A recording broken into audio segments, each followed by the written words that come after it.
Hello students, I am Gunjan Mittal Roy in the Department of Electronics and Communication in GEMTech Greater Noida. Today I am going to give a very first class on Analog Electronics 1. I am going to give an introduction today.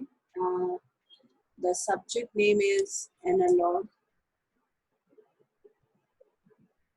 Electronics 1. The subject code is ETEC 203. Okay. Before we begin with the subject, what is the meaning of the term analog electronics? What is the meaning of the term analog electronics? And in fact, before we go to the word analog electronics, let me first make it clear with the term electronics. So this term has been derived from the word electron. And I think that everybody knows, all of you know that what is an electron. It is the smallest particle of an atom. And every substance has got thousands of atoms. So in all, every substance has got number of electrons. So the study of behavior of electrons, let me repeat, the study of behavior of electrons is called electronics. This study cannot be done without having any aids. It requires certain bias, certain energy supply. So under the influence of external field, if this study is done, this tells us the behavior of electrons, and that branch of engineering is called electronics. Okay, so the very first term, I think it is clear the meaning of electronics. Now the next thing comes is the meaning of analog electronics. So let me tell you that every branch, almost all the branches of engineering, electronics engineering, has got two parts. One is analog and other is digital. Okay, analog is something continuous in nature, which we acquire from the environment, which we acquire from the nature. Any information in its continuous mode terms as analog information or analog signal. The simplest defined pattern of an analog signal is given by a sinusoidal wave, or any information which is continuous with respect to time. If I take t as at x-axis and I show some information, some signal which is continuously changing without having any discontinuities, then this signal is termed as analog signal. So if the electronics engineering deals with the continuous signals, analog signals, then this particular branch of electronics is termed as analog electronics. Whereas if we convert the analog signal into digital, the meaning, basically we convert analog into digital for so many benefits. That firstly, it gives a better performance, better storage, better quality of signal. And so there are so many benefits of having digital in comparison to an analog signal. So in digital electronics branch, the signal is discontinuous or discrete signal. If the signal is discrete or discontinuous, and this after the discretization, in fact, the 3 steps are required to convert analog signal into digital. And in these 3 steps, the very first step is discretization of a continuous signal. Second is this discretization is called as the sampling. Then the next step is called quantization, and the final step is called encoding. So after following the 3 steps, what we get out of a analog signal or continuous signal is a digital signal. So if the branch of electronics deals with the digital signals, the discrete signals, then this is called digital electronics. So here our focus is to study analog electronics. Okay, so before we go to the syllabus, in fact, in GGS IPU, we have 4 units. In each subject, we have 4 units. The very first unit tells us about the review of diodes, BJTs, and then the biasings, small signal amplifiers. The second unit tells us about the large signal amplifier and feedback amplifier. Third unit, in fact, is FETs, and the fourth unit and last unit is related to power amplifiers. So all these contents we are going to cover in our videos. Since it is a very first video, very first lecture on this subject, so let me go into a brief introduction to electronics, the review of electronics, and then we'll enter in the subject. So the electronics branch is considered as one of the most prime branches of engineering. The reason being that the electronics has gained so much of popularity because of its evolution throughout the last 20-30 years. There has been a very high rate of evolution. There has been a great evolution in the field of engineering and in the field of electronics. The initial stage of electronics had the components based on tube devices. They were called vacuum tube devices. They were like diode valves, triode valves, and these valves uh, had so many drawbacks. The very first thing is they had bigger sizes, and they were made up of glass, as the name is tube devices. So the tubes were made up of glasses. Uh, and for the conduction of electrons from cathode to anode, the energy requirement was very high. There was a filament element, and that used to heat up, and after it got sufficient energy, the electrons used to move from one place to another, in fact, cathode to anode, and due to which we used to get the current. The current used to flow in those devices. So in order to get the sufficient magnitude of flow of current, it required a lot of energy, a lot of time. The sizes of these devices were very big. They were quite fragile as they were made up of glasses. So there were so many drawbacks of these devices, and the efficiency. The first and important thing is the performance outcome, and that outcome was not at all very good or the desired one. So although these were the basics of the electronics, these were the uh, very first stage of electronics engineering. But this could not last for longer durations. And because of these tube devices, maybe you all are aware that the very first computer was of the size of a small storeroom. And it is because the components inside that computer were mainly tube devices. So since there were lot of drawbacks in tube devices, then the solid state devices came into picture. The solid state devices were nothing but the semiconductor devices. Semiconductor devices. So let me just write the basics of electronics. The very first were the tube devices, then the semiconductor devices.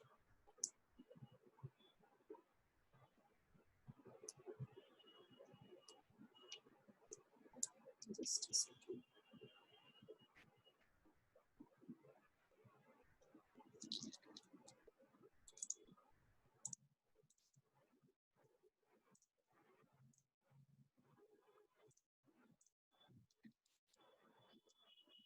semiconductor devices. So I told you the drawbacks of tube devices. Now the question comes in mind that why semiconductor just after tube devices? How come semiconductor devices can overcome the drawbacks of tube devices? The simple reason why they were called solid state devices is that compared to the tube devices, which were made up of glass, the semiconductor devices had the main material as semiconductor, which was silicon or germanium, and these were rugged compared to the tubes or glass tubes. So therefore, they were named as solid state devices. So now the question is, why semiconductor? Why not conductor or insulator? So the thing is that I think you all are aware that the insulators have the property of non-conducting. They do not conduct even if a huge amount of external energy is applied to them. We know through the energy band diagram of insulators, this is just a second. Uh, Through the energy band diagram of insulator, we know that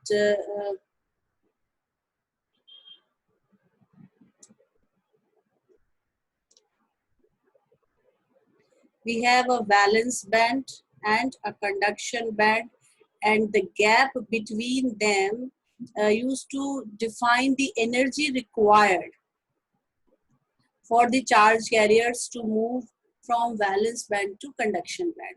And in case of insulator, it was more than 5 electron volt. It is such a high energy requirement that we do not prefer the insulators to be used for the conducting devices. So in that way, insulators cannot be used. Next thing comes is the conductor. In case of conductor, if we see the rough, just a second, let me erase this. Okay. If we see the rough graph of energy band diagram of conductor, let me show you the energy band diagram of conductor.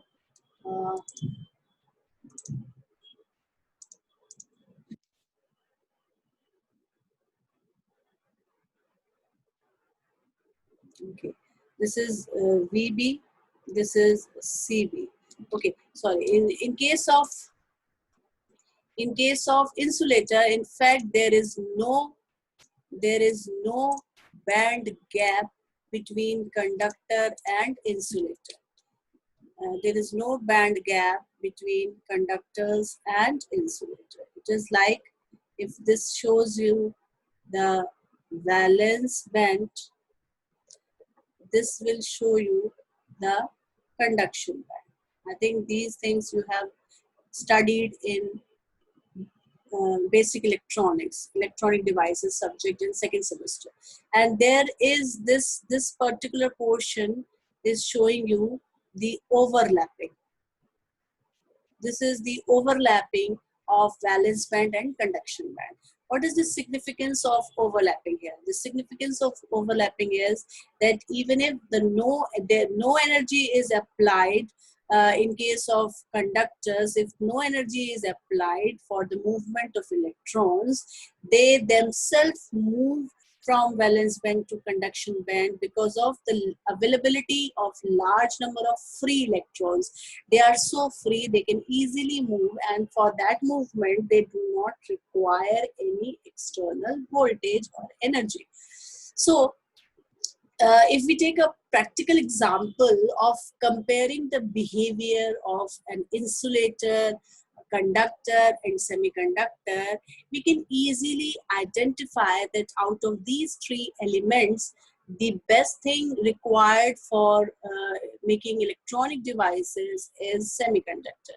So let me put an example of, say there is a class, and that class is having dumb students. If I'm trying to explain you the concept of insulators. So if that class has a large number of dumb students, so even if a teacher tries to give lot of explanation, lot of information, lot of concepts and understanding, still the students are not even able to reply a single question.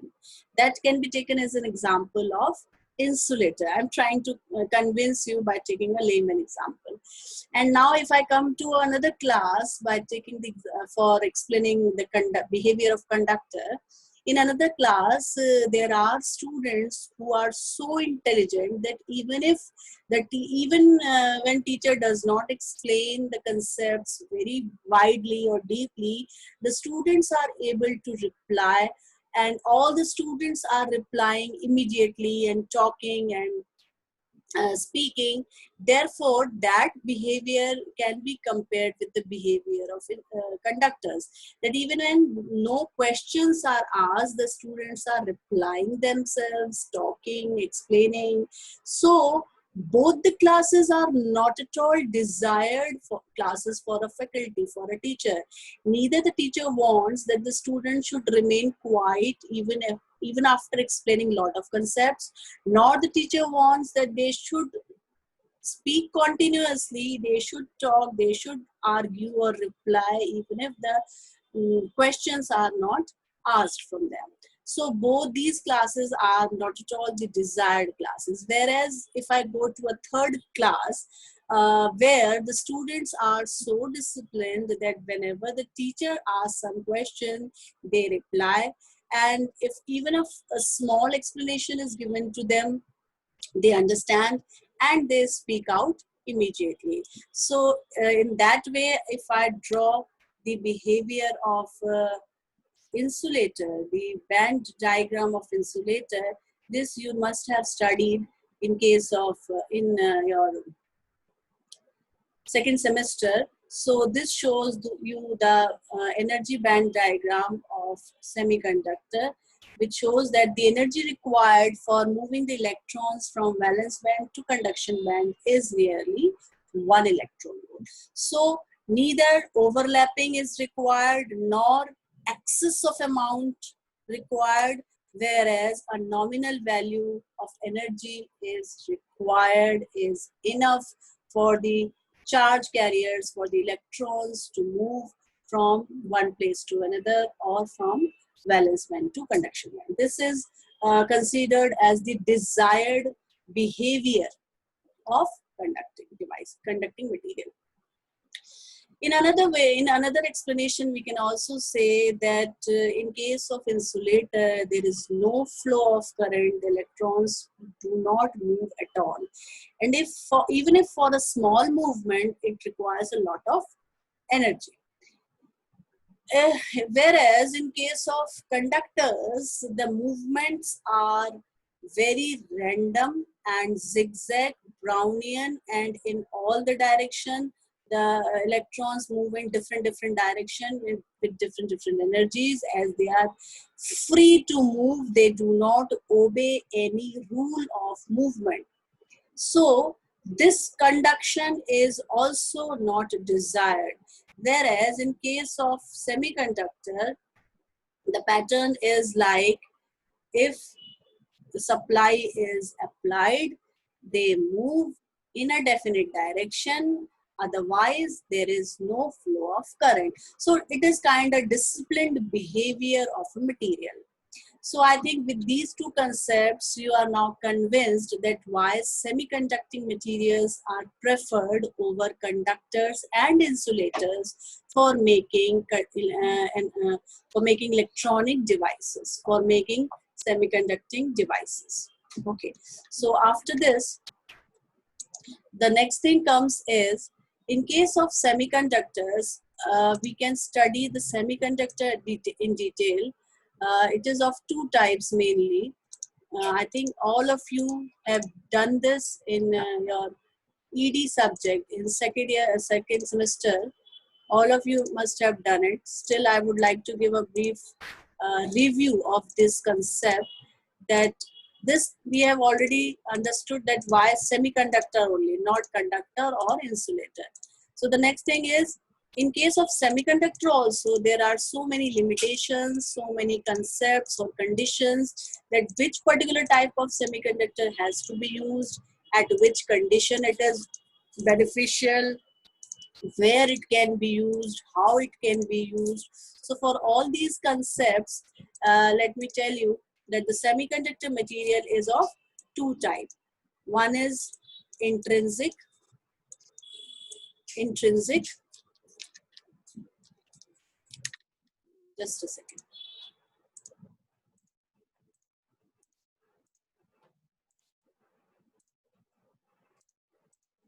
Okay. One is your intrinsic or pure material, pure semiconductor, and the other is called extrinsic, extrinsic or doped, or in general language it can be called impure semiconductor. So what is intrinsic semiconductor? Intrinsic is something, semiconductor which is directly acquired from the nature in its purest form. Purest form means nothing is applied or mixed with it externally. It is available in the nature having external dust and impurity, but it does not affect the behavior of a pure semiconductor. So intrinsic semiconductor has the property of having 4 electrons in its outermost orbit and having 4 vacancies of electrons. As we know that for a material to have a complete outermost orbital structure, it should have either 2 or 8 or 18 electrons in its outermost orbit. So for a semiconductor, there are always 4 electrons present in its outermost orbit. In other words, we can also say that there are 4 vacancies or absence of 4 electrons in its outermost orbit. These vacancies or absence are taken as holes. The concept of holes comes here, that the absence or vacancy of electrons is taken as holes, and since the electrons are the negative particles and the absence of negativity can be called as positivity. So the holes are taken as positive charges. Okay, so there are 4 electrons present in its outermost orbit and 4 holes. So the number of electrons present are equal to the number of holes. Number of negativity is equal to the number of positivity. So the question comes that in order to acquire a stable structure, either it should release all the 4 electrons, because its internal shell must be having 2 or 8 or 18, or it should gain the remaining 4 electrons. The vacant positions of the outermost orbit must be filled by gaining 4 electrons externally, so that it will have again 8 electrons in its outermost orbit. So either it has to release 4 electrons or it has to gain 4 electrons. Getting this concept? So in both the cases, whether it has to release 4 electrons or it has to accept 4 electrons, the energy required is comparatively high, which is, I have shown you in the energy band diagram, which is approximately near to 1 eV. Okay. Now, so the problem with purest intrinsic semiconductor is that the amount of energy required for its conduction is high. Due to that, we can say that they have poor conductivity, poor mobility, high resistivity, and these are considered as the poor parameters or drawbacks for a conducting material. So these drawbacks can be overcome by having extrinsic semiconductor, by adding some impurities in it. The extrinsic semiconductors are obtained by adding some external elements to an intrinsic semiconductor. So the term extrinsic comes out after adding some impurities or external elements into intrinsic semiconductor, we get extrinsic or doped or impure semiconductor. The impurities which are added to intrinsic semiconductors are called as dopant. Okay, and the material that comes out is called doped. The process of doping these elements is called, rather process of adding these elements to pure semiconductor is called doping. Due to that doping, there are two types of elements obtained.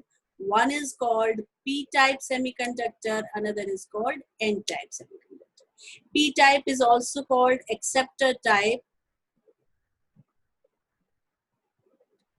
N-type is also called donor type. Okay. Okay, so let me clear this screen first and then we'll go to the next concepts. Okay, so let me now explain you how come we get P-type semiconductor. So in order to get P-type semiconductor, we add trivalent impurities. Trivalent impurities or trivalent element rather, such as aluminium, indium, barium, gallium, thorium, etc. IUM group elements. Third periodic table has third group elements of periodic table. So when these elements are added to a pure semiconductor, we get P-type semiconductor. Let me take an example of adding a trivalent element to a pure semiconductor. And this addition is also done in a standard ratio, in a standard proportion. This standard ratio is 10 to the power 8 is to 1. This is a standard proportion of adding impurities or external elements to the pure semiconductor. The ratio tells us that out of 10 to the power 8 atoms of semiconductor, we add only one atom of external element, either trivalent or pentavalent. Either trivalent or pentavalent. Only these two types of elements are added to make a P-type and N-type semiconductor. So, if I have to take only one atom of trivalent to get a P-type semiconductor with the 10 to the power 8 atoms of semiconductor. So I am showing you that I have taken aluminium as a trivalent element. This aluminium will be having 3 electrons. The valency of aluminium is 3. So this will be having only 3 electrons in its outermost orbit. And this aluminium is covalently bonded, or there is a covalent bond sharing of this aluminium along with the 10 to the power 8 atoms of semiconductor or pure semiconductor. And now there is one more concept that I have to explain you, that out of so many types of semiconducting materials, only silicon and germanium are used for making semiconductor or electronic devices. And even in these two, the highest, most commonly used material is silicon. So what is the reason behind using silicon only? That I'll tell you later. Let me first finish this concept, that I have taken 4 atoms surrounding this aluminium atom. I have taken 4 atoms of silicon, and the valency of silicon is again 4. So this valency is shown by these 4 electrons in the silicon outermost orbit of this silicon atoms. I'm trying to show it graphically, diagrammatically. Okay, So only these 4 atoms are enough to draw. We don't have to draw 10 to the power 8 atoms. This is not at all possible to draw such a huge number. But only by drawing 4 atoms surrounding one atom of external element, whether it is a trivalent or pentavalent, we are able to explain the concept. So if we see this particular covalent bond sharing diagram, we can conclude that in case of aluminium, if you see that the aluminium has now 1, 2, 3, 4, 5, 6, 7. There are 7 electrons in the outermost orbit of aluminium, and there is a vacancy. This I am trying to show you as the vacancy of electron. This vacancy of electron is nothing but the presence of hole. This is called the presence of holes. And this presence brings you the positive presence of hole.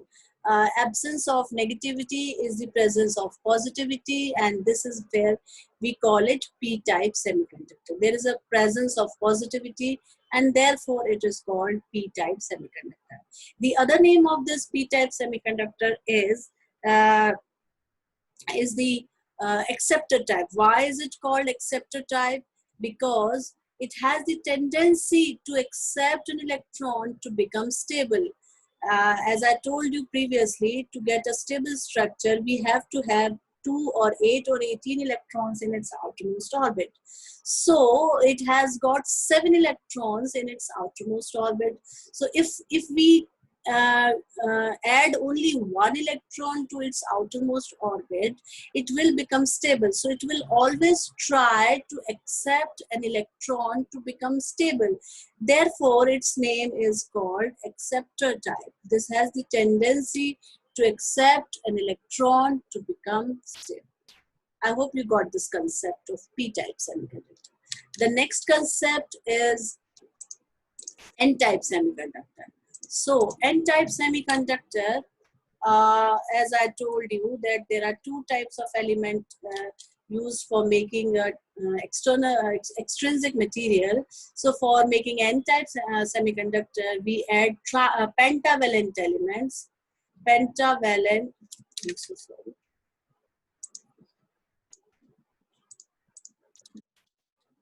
Okay, for making pentavalent, for making N-type material, we add pentavalent elements such as phosphorus, arsenic, antimony, bismuth, etc. So these all elements are 5th group element of periodic table. They have 5 valency, and if I show you mathematically only that in a pure semiconductor there are 4 valence electrons, and pentavalent have 5 electrons, it brings you 9, which means 8 plus 1. One more stable orbit will be there, extra shell will be there, and in the next shell to that there will be presence of only 1 electron. There will be 1 extra electron present in the outermost orbit. That means in N-type material, we have only 1 electron in its outermost orbit. This I can now show you by using a covalent bond energy diagram.